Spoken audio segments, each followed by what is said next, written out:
everyone, my name is Kyle Bessette. I was in the Navy for 4 years as a corpsman, and I wanted to talk about my experience going through a med board during COVID-19. And this was about April to October timeframe of 2020. So this was more of like that real shutdown phase, you know. So just keep that in mind while I'm going through this. For anyone who wants to know how COVID limited my my med board, go ahead and skip to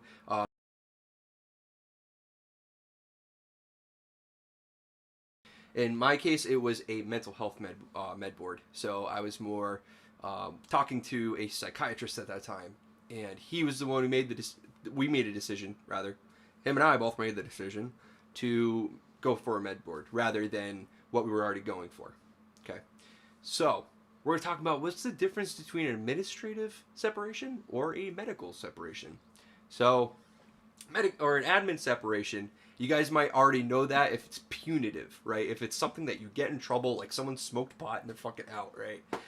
Or something like that. But it could also be for a reason, for example, like borderline personality disorder. This person just can't stand the length of what PEB actually is, a permanent evaluation board or med board, you know. So someone might just be like, dude, I gotta get out of here, you know. And that's what my psychiatrist originally wanted me to do. He wanted me to go ahead and just do an admin separation and go ahead and get out, right?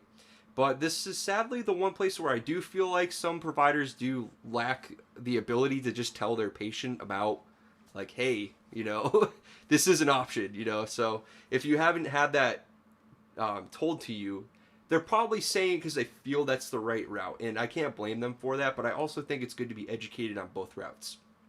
So, admin separation. It is one where, you know, basically that provider writes it up and it's done quick. It's a really quick process and you're pretty much out, you know.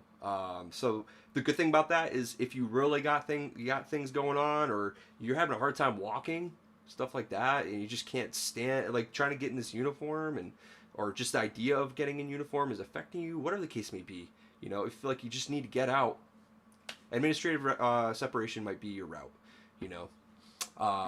So I want to talk about kind of things that kind of you miss out on an administrative separation. So what you miss out on is administrative separation. What you're missing out on is you're missing out on that Department of Defense percentage, right? The thing where while you're active duty, you proved that it happened while you're active duty. It didn't happen beforehand, you know, and it had happened, and that's what the Department of Defense is going to pay you out on. I guess I can't talk today. But so that's the thing you're missing out on the most, but you're also missing out, think about the benefits you're getting while you're active duty. So you are missing out on that process of having that TRICARE, possibly getting care while you're in that waiting period of going through the permanent evaluation board. So in my opinion, those are the two main things that you are missing out on a admin separation. Now for your medical separation, going through a permanent evaluation board, right? So that's that lengthy part. So the permanent evaluation board is nice because, like I said, you get that time to really rehabilitate yourself, and they make sure that happens, you know, or we hope that's the case anyway. And then on top of that, usually you are given what they call a PEBLO, which comes from IDES. And what they do is they're kind of the entity that helps you get like your VA appointments done. I'll get more into that and stuff like that, but more organization to be able to send that package out to Washington, D.C., making sure you're getting the maximum disability. That way you are good to go on the way out when you get with the veterans associations and all that stuff. Okay. So the things that are more on the negative side when it comes to a permanent evaluation board, going through that and going through a medical separation, is that it is lengthy. It can be lengthy depending especially on your condition. For mine, I actually went through very quick compared to normal. I had, like I said, I think it was probably April that I had started. It was April 2020, and I was out, or sorry, I had the board done by October. It was October, so that amount of time, whatever that is, I think it's like 6 or 7 months, something like that. So that was my case for the medical separation. So it's lengthy, can be lengthy. I think that is one of the worst parts of it. The other part of it is that with the time you're investing and like waiting for it, right? So I've had buddies that have gotten a percentage they didn't expect. They got a percentage back that they did not expect, and it may disappoint you, right? You want to fight it, so you have the ability to do that. You can actually get an attorney, and that process takes another 6 months. So if it doesn't come back the way it needs to, you're just adding more time, right? But think about it. You are fighting for your benefits at that time. You're getting care for that time. I'm not leaning towards you do as you please. I'm just trying to give information. Okay. So now we're going to get to why did I go through a permanent evaluation board? Like I just told you guys, I had a mental health one.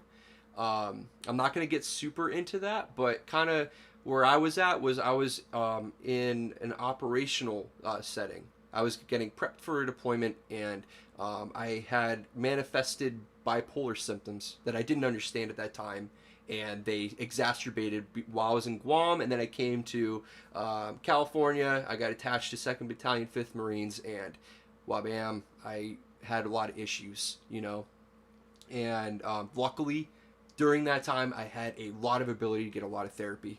Very thankful for that. So that was my personal positive experience. I had like 2 different forms of mental health care at that time. So I had the Oscar Clinic at first. So again, we're talking Navy right now, Navy Greenside Corpsman. So I was getting Oscar Clinic, and they were seeing me. And then that's when we decided, hey, let's go med board.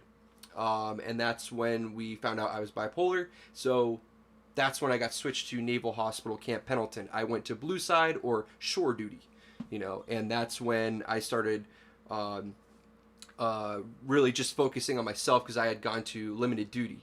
I think I was on my first or second. I was going into my second rotation of LIMDU, and by that time we didn't have to. Once you actually get put on a med board, you shouldn't have to worry about the actual status of your LIMDU, you know, because if a provider puts you on LIMDU, there's a very good reason for why you're on it.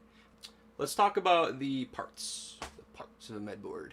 So the parts, right? So like I said, that submission from the provider, they're the ones with the ultimate strength. And then you and them make the decision, because they can't just file stuff without your consent. That's not okay, right? The integration with what they call a MEBLO and a PEBLO, right? So they're physical evaluation board liaison officer or medical evaluation board liaison officer. Depends on the place, from what I understand, I think. So what they do, they're the people, they're a liaison, right? But they're the people that help you prep your package before it gets sent over to Washington, D.C. So they're a very, very important part of this if you get one. I do understand that some people don't get that, and I apologize, because they're a really helpful resource.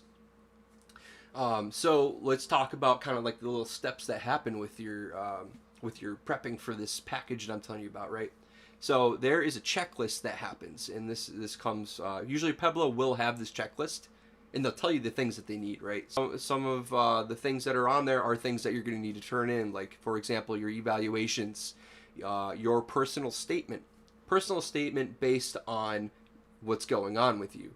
And what this personal statement does is it gives you the leniency to be able to talk about, why is this limiting my ability to be active duty? So I believe it's a pretty important thing. A lot of people feel that it's ignored from, I at least hearsay. You know, a lot of people are telling me that they feel like it's ignored. I feel like mine was actually read. But anyways, I'm going to link that personal statement I made actually in the description of this this video, so that way anyone that needs kind of help when it comes to writing your personal statement, especially if it's mental health related. You might be able to relate to this. Another part of this is the visit to the VA. So you can go ahead and do your appointments, and they can make a percentage that goes with your package to Washington, D.C. All right. So that Peblo or Meblo is going to, take all that stuff, tell you what you need if there's anything else that's needed. And then from there, that's going to go ahead and get shipped out to Washington, D.C. When it gets to Washington, D.C., they're going to look over it. And what's going to happen is the Department of Defense is going to do two things. They're going to say whether you are fit or unfit for duty, right, for you to be active duty. And they're also going to give you a percentage or not give you a percentage, depending on. Like mine was not a percentage. I was found to have pre-existing conditions. So that completely wiped out the ability for me to have Department of Defense percentage. So, so what happens with that is that now you have two parts, right? Two percentages. What's the difference? Department of Defense. The Department of Defense is your active duty side. This happened. This is the thing that caused you to be not able to be fit for duty. The VA, they're the ones that are seeing all those little minuscule, like GERD, and you got back pain, and you got shoulder pain, and you got butt pain, and your foot doesn't work. That's them, and that's what that percentage is for, right? So if you score a certain percentage for your DOD, you can have, kind of like you were in for 20 years, you might get a pension, right? And you might get an ID that lets you onto any base that you want to, just like your active duty, kind of. Now, on the VA side, you also can have an ID that may get you onto bases. Here in Camp Pendleton, I got 100.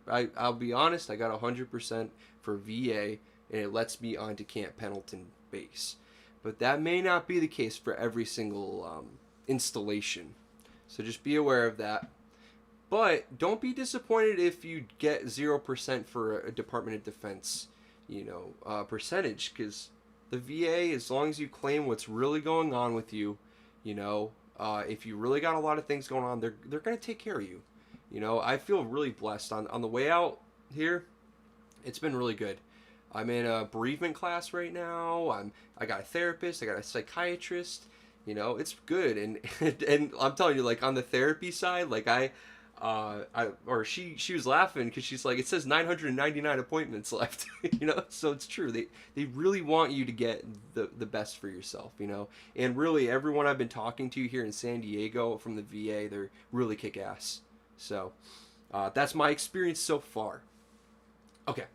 Now we're going to talk about how did my med board go, which was part of this process of COVID-19 and that, affecting that. I'd say there's two things that was really affected, and I felt that kind of during my med board. My access to care. And it's not anyone's fault. At that time when I was going through, we were going through something brand new. Something that was affecting every hospital, so really, it was like they were setting up tents out back, me, I was working in supply, so I wasn't feeling so much of the heat of that, but like I definitely walked in there and felt that anxiety of everyone running around. So I'm hoping that at this point it's cooled off a little bit. I still got all the appointments I needed.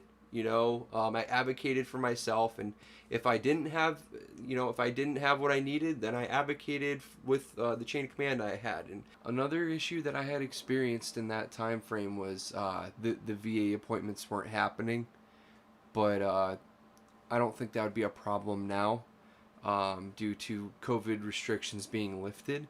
I may be wrong; things might be different in your state, possibly.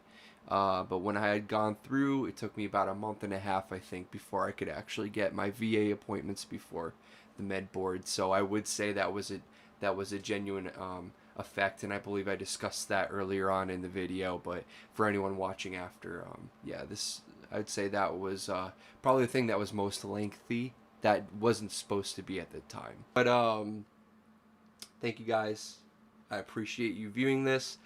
I just wanted to put out a video that was based on COVID-19's effect on the med board, but also explaining the med board, so that way we can get more kind of more understanding with more understanding where things could be possibly limited, but I'm praying that this will not have an effect on your med board. If you are having one, I pray that that's not the case, but seriously, if you guys have any questions or concerns, put it in the comments.